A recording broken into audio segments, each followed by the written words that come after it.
Previously on the Vampire Diaries. I'm going to be splitting this video into two parts, just like the movies did with part 1 and part 2. Honey, that's not the only thing that's hardening in him right now.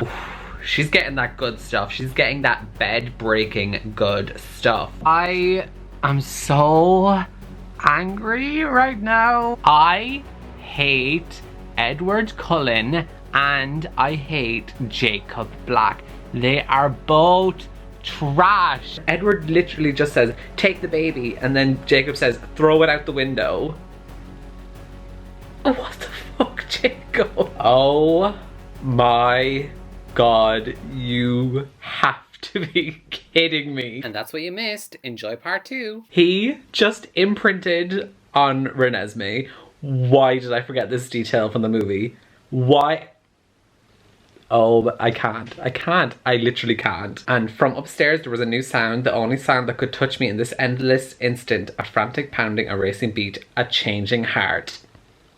Bella's a vampire now. Finally, we have got to the point that we've been waiting for. She is finally a vampire. Like, she finally got what she wanted. You know what? That's what Bella's been after this entire time. She's finally got it. It only took her 4 books. Well, 3.5 books to get there, because like we're not finished the 4th one right now, but she finally got there. We love that character development for her. Let's all have a round of applause for Bella. And now we're back to book 3, Bella. Okay, so maybe we're not going to get any Edward dialogue. Okay, so this goes up to page 688 and I said there were 700 pages. I don't think we're getting any Edward POV. Interesting. Okay guys, so it's the next day and next evening even, because it's like 11:05 right now, and I'm gonna go back into reading this.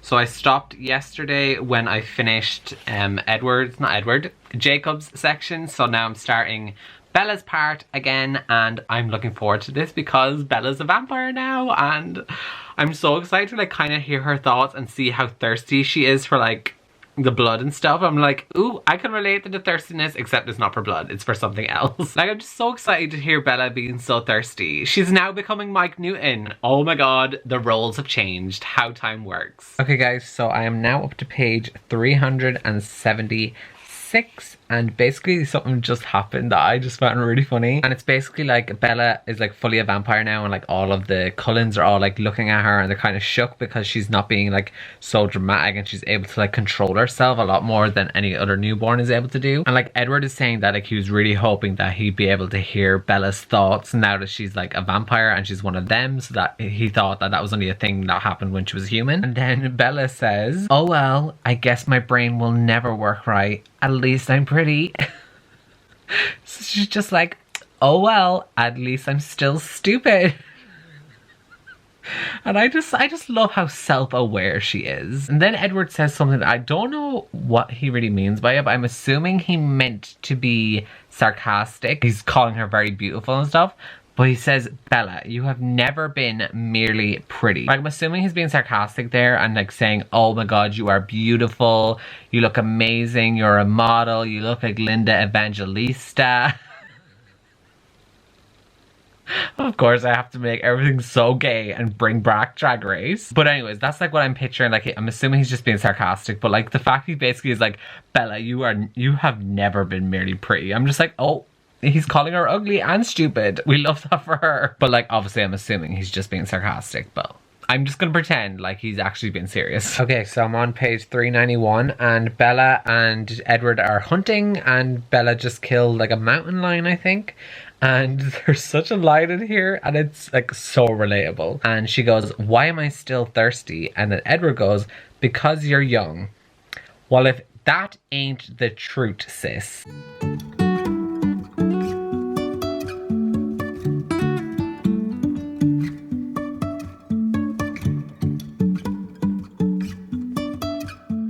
Okay, everyone, Bella's finding out that Jacob imprinted on Renesmee. I just remember the part in the movie when like Bella finds out about this and she's just like, you named my daughter after the Loch Ness Monster? But that's obviously not what's happening right now, and she kind of just guessed because the way Jacob was like staring at Renesmee, and she was like, no. And then she's like, I've held her all of one time and already you think you have some moronic, wolfy claim to her. She's mine, Bella says. And then Jacob goes, I can share. Ew. Jacob is just so... Ew. So uncomfortable. And then Jacob's like, Bella, would you try to listen for just 1 second, please? And then she's like, why should I listen? And then he says, because you're the one who told me this. Do you remember? You said we belonged in each other's lives, right? That we were family. You said that was how you and I were supposed to be. So now we are. It's what you wanted. And then she's just like, you think you'll be part of my family as my son-in-law? Ew. Ew. It's just so messed up, the whole imprinting process. Like, she's a baby and he's like, I can't wait to be your son-in-law. Oh no, just no. Oh wait, I am so confused. Jacob's the one saying this. Jacob goes, no.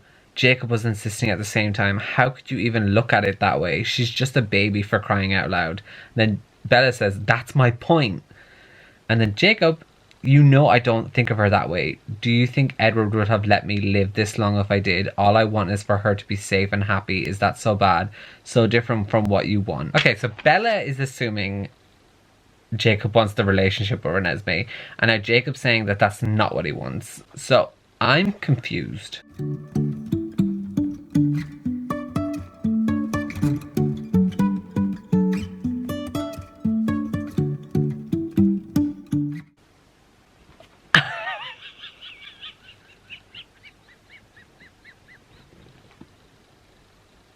Oh my god, the Nessie part is in the book as well. She just says, run away while you still can. And then Jacob goes, come on, Bells, Nessie likes me too.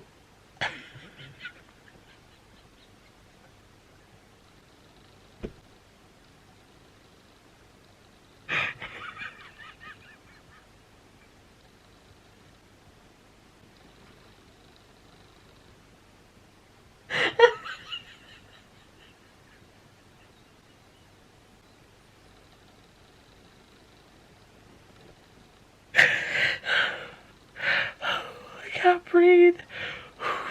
And then...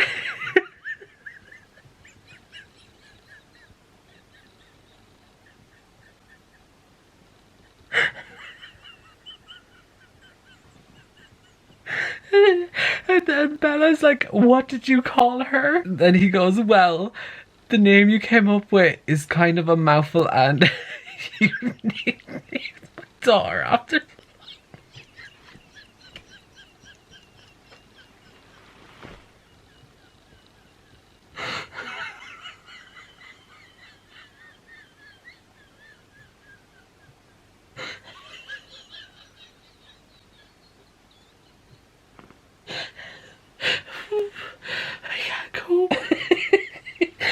I really thought that was only in the movies.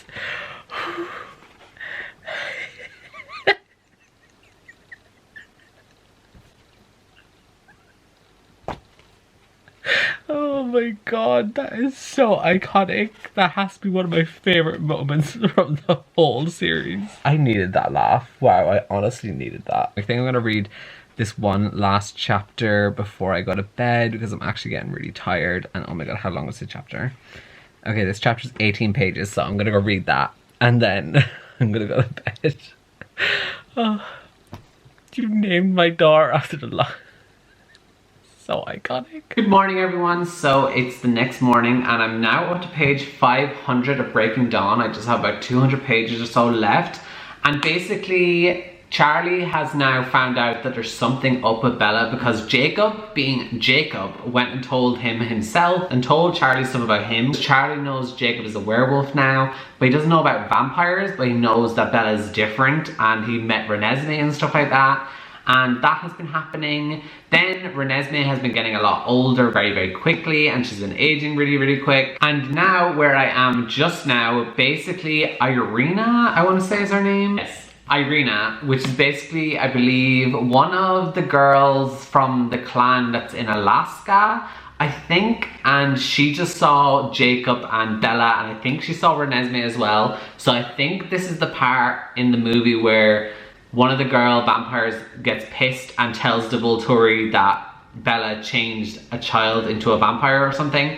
I think that's where I am. And if I'm being completely honest, I don't actually think I've ever seen part 2 of Breaking Dawn from start to finish. I never saw it in the cinema. I saw it when it came out like on DVD and stuff, and I don't think I've literally ever watched it from start to finish. So like a lot of this second half of the book I really don't remember. It's also very boring. Like I'm kind of bored right now. Like it's just talking a lot about how Renesmee is growing up so fast and all that kind of stuff. And like of course Bella is able to control herself and she's not like a proper newborn and that's her talent. And like how boring. Of all the talents they could have given her. Like, she's the girl that Edward can't read her mind. Arrow, is that his name? Can't see her mind. Jane can't do her pain on her, and then Bella's freaking magic power or ability is that she's able to control herself and be a good newborn. How boring. But you know what? It seems fitting because she's a basic bitch, so she gets a basic power, so we love that for her. Stephanie Meyer did her dirty.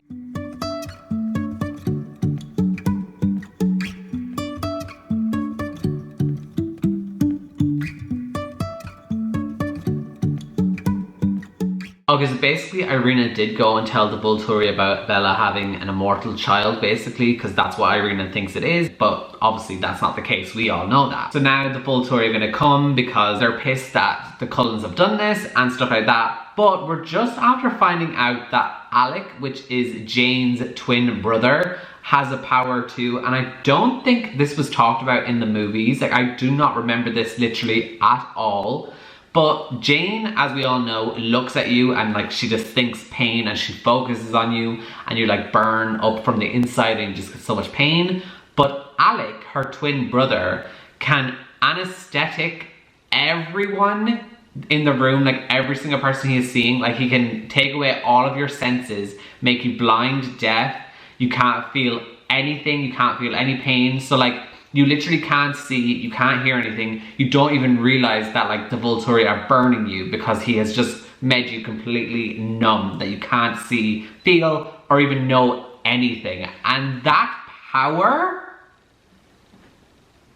honestly, I think Alec might be above Jane right now. Like that's iconic. Like that's actually insane. And basically Bella wants to like learn how to fight. She's like, Edward, I need to know how to fight in case we're gonna go to war with the Volturi. And Edward's kind of like, don't really see the point because we're all screwed anyways. If Alec's there, like we're all just gonna die, there's no point. And so he explained what Alec's power was, and now Bella's kind of like, oh yeah, we are all screwed. Because Alec is gonna be there at this big confrontation scene, so like he can literally just kill everyone, so there's no need for a fight because they're all screwed. So like, the fact they never talked about that in the movie, or maybe they did and I just don't remember, but like that is such a next level power to have. Like literally they do not stand a chance. And like, I don't know why that was never discussed. That's everything.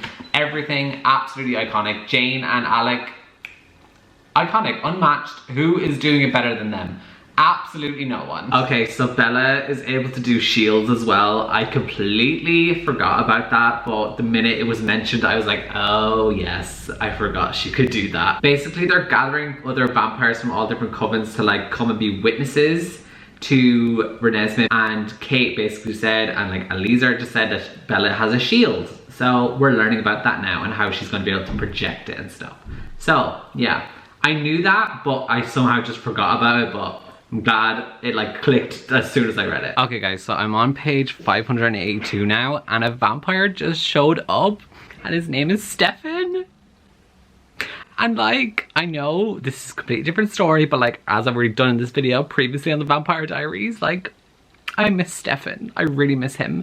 I haven't actually even finished watching the Vampire Diaries, which I know is a crime. I definitely need to do that. I think I've only watched the first season and I don't even think I've finished the first season. So like I seriously have to sort out my priorities. But like hearing that there's a vampire called Stefan just reminds me of my love for Stefan, and I miss him. I need to get back to watching it, honestly. That's really what I need to do. Okay guys, so I'm on page 631. I have literally 69 pages.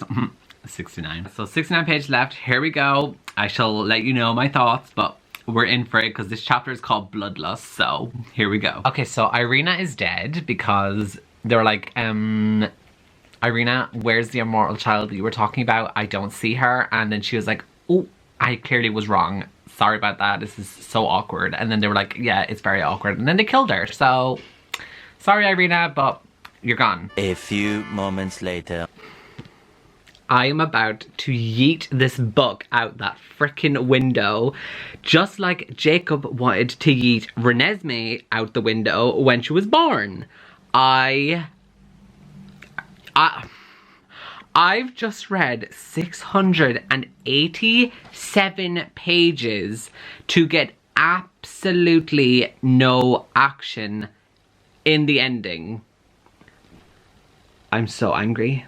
I'm so angry. I thought that this was gonna play out exactly like the movie did, where like they had the big action sequence, everyone died and everything, and it was so intense, and then Alice comes and shows Arrow, you don't want to do this fight because this is what's going to happen. And it's like, oh, it was just a dream. The whole fight was just a dream. Like, that's not actually what happened. But no, we got absolutely none of that in the book. And that's clearly something they just added into the movie. I am livid right now. I just read all of that book for nothing. I don't even want to read the last chapter. I'm so freaking done. Like, the fact... that has to be the worst ending in a book I have ever read. Like, the movie, thankfully, was so much better. Like, at least we got that ending, even though it might have pissed people off. At least we got it. The book is far more frustrating.